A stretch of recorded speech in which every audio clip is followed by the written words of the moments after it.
के असली भाव को समझना जरूरी है। यह गीत तो देश के जल, जंगल, जमीन, हरियाली और निर्मल हवा की वंदना को समर्पित है। यह भारत की जन जन की मंगल कामना करता है कि भारत का हर नागरिक स्वस्थ रहे, सुरक्षित रहे और सम्मान के साथ जी सके। सुजलाम सुफलाम का अर्थ है, सुनिए, ऐसा देश जहां स्वच्छ और पर्याप्त जल हो, जहां नदियां जिंदा हो, बहती हो, जीवन देती हो।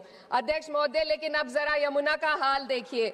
दिल्ली प्रदूषण नियंत्रण समिति की 2025 की रिपोर्ट बताती है कि यमुना के कई हिस्सों में बीओडी स्तर 127 mg पर लीटर है तक पहुंच चुका है, जबकि किसी जीवित नदी के लिए ये 3 mg पर लीटर से कम होना चाहिए।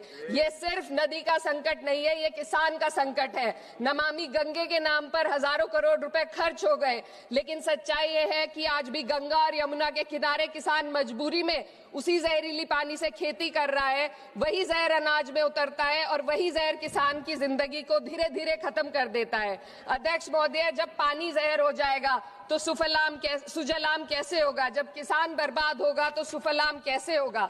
मलयज शीतलम, मलय का अर्थ है मलय पर्वत से बहने वाली ठंडी, सुगंधित, चंदन जैसी हवा जो जीवन देती है, बीमारी नहीं। आज मैं इस सदन से पूछना चाहती हूँ, क्या आज के भारत की हवा मलयज शीतलम है? नहीं अध्यक्ष जी, बस संसद से बाहर कदम रखिए, एक गहरी सांस लीजिए। ये चंदन की महक नहीं, ये जहर है जो आपके हमारे फेफड़ों में उतर रहा है। दुनिया के 20 सबसे प्रदूषित शहरों में से 13 भारत में है। दिल्ली की हवा में सांस लेना मानो रोज 20 सिगरेट पीने जैसा हो। भारत हर साल सर्दियों में जहरीली हवा के प्रकोप में घिर जाता है। AQI गंभीर स्तर पर आ जाता है।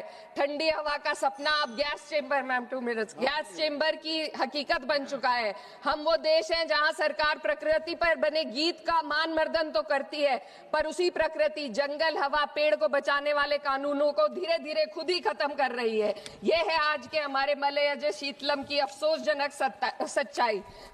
अगर हम हवा को साफ नहीं कर पाए तो न सुजलाम बचेगा, न सुफलाम बचेगा।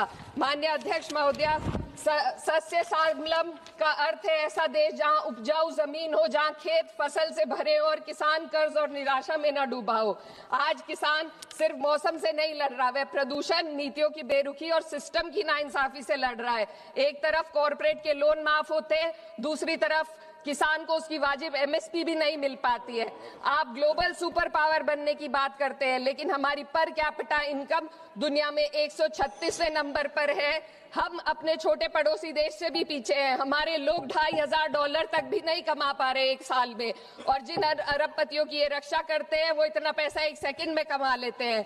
आज वंदे मातरम को बुनियाद बनाकर राजनीति की जा रही है, लेकिन जमीन पर जंगल पूंजीपतियों को सौंपी जा रही है। आदिवासियों को उनके घरों से उजाड़ा जा रहा है। मातरम में जो मात्रा माता है वे सिर्फ मातृभूमि की वंदना नहीं, वे इस धरती की हर नारी, वे इस देश की हर बेटी, हर महिला के सम्मान की बात भी करता है। लेकिन आंकड़े अगर आप देखेंगे, NCRB की हाल की रिपोर्ट के अनुसार, मैम के अनुसार देश में हर वर्ष लगभग 30,000 से अधिक बलात्कार हो रहे हैं। यानी एक दिन में 80 से अधिक महिलाएं यौन हिंसा का शिकार होती हैं, और ये सिर्फ दर्ज मामले हैं।